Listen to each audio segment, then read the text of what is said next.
Hello everyone, I'm Yuan Jing from SenseTime Research, and I'm very glad to present our work, 100 Phones, a large VSM dataset for augmented reality towards mass deployment on mobile phones. This work is jointly conducted by Zhejiang University and SenseTime Research.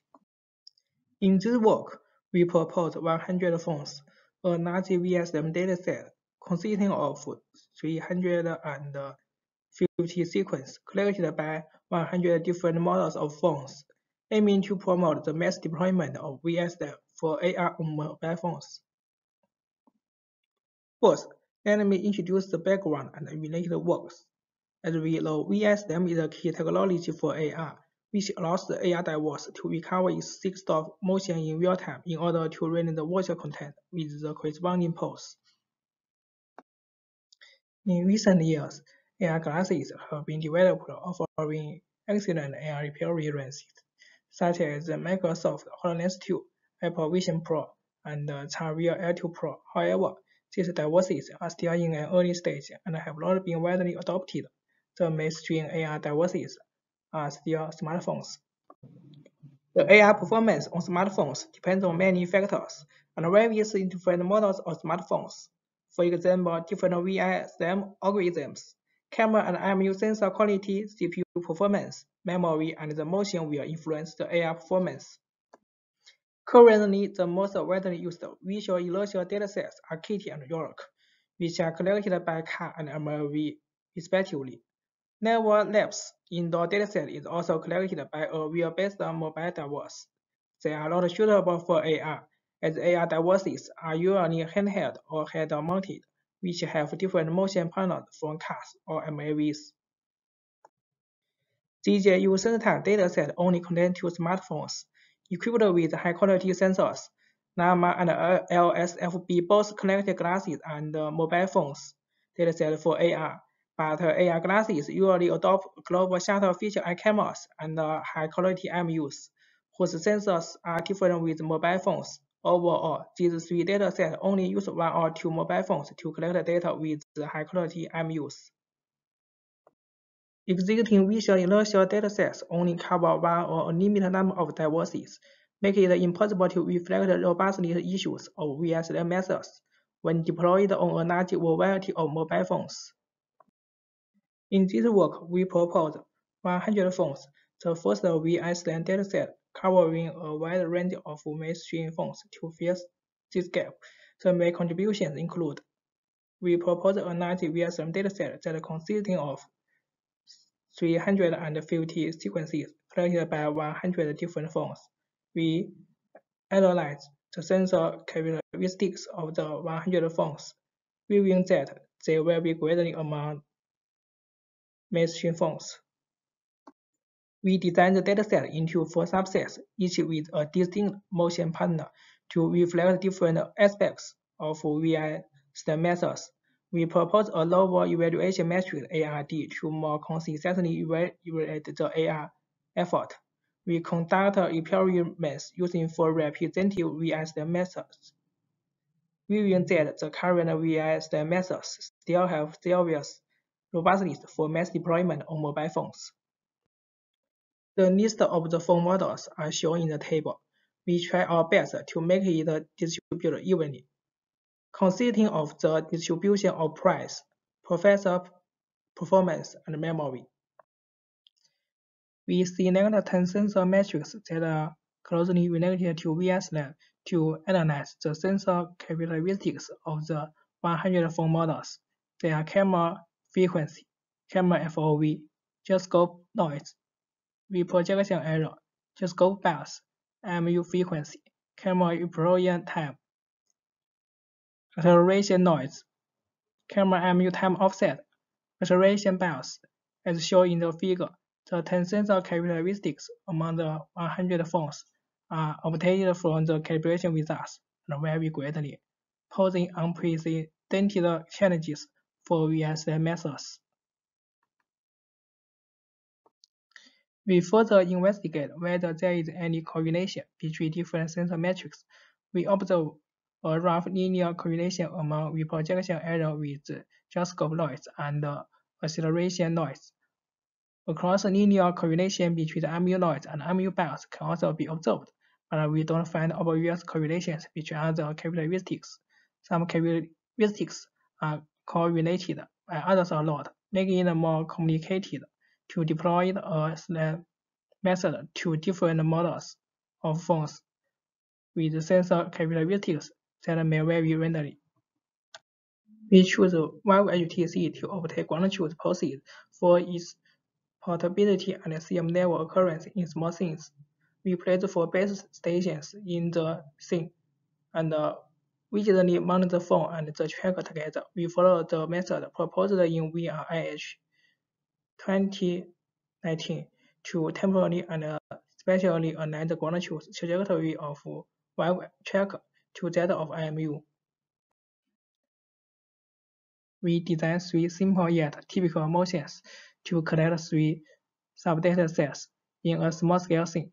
Each subdata set contains 100 sequences connected by the 100 phones, as shown in the video. Circle, the operator is working around a 2-meter radius circle twice. Line, the operator is working forth and back along a 10-meter line. Rotation, the operator is rotating in place for 1 minute. We use the method proposed in TC-SVT 2024 to obtain ground truth trajectories in the large-scale scenes. The method is based on reconstructing an accurate visual map of the large-scale scene. The visual HD map is built by SFM, and GT is recovered by combining visual normalization and visual inertial constraints, achieving CM level occurrence. As shown in the video, we use a panoramic camera to collect the map data. The first 3 sub-datasets mainly focus on the rubrics to different phone models. We designed the first sub-dataset for the rubrics to large-scale scenes and general motions. We select 5 phones, each collect 10 sequences. Each sequence has 2,000 to 50,000 frames and moves 70 to 500 meters, resulting in 50 sequences. As shown in the video, we collect data in 3 large-scale scenes. For each scene, the reconstructed map is overlaid with 3 recovered trajectories in different colors. Except for APE, ARE, RPE, RRE, we propose a low metric AR deviation to evaluate the AR effort because these traditional metrics can't directly reflect the AR performance seen by the user. We calculated the accumulated error within a subsequence rather than the absolute pulse error of a single frame. Instead of aligning the whole trajectory, we let the coordinate system vary 10 seconds. To analyze the impact of time offset, we employ WindFusion and OpenWind, which support online temporal calibration. We propose to use the cumulative distribution function to compare robustness and occurrence simultaneously. As shown in the figure, if time offset is not handled, the result is worse.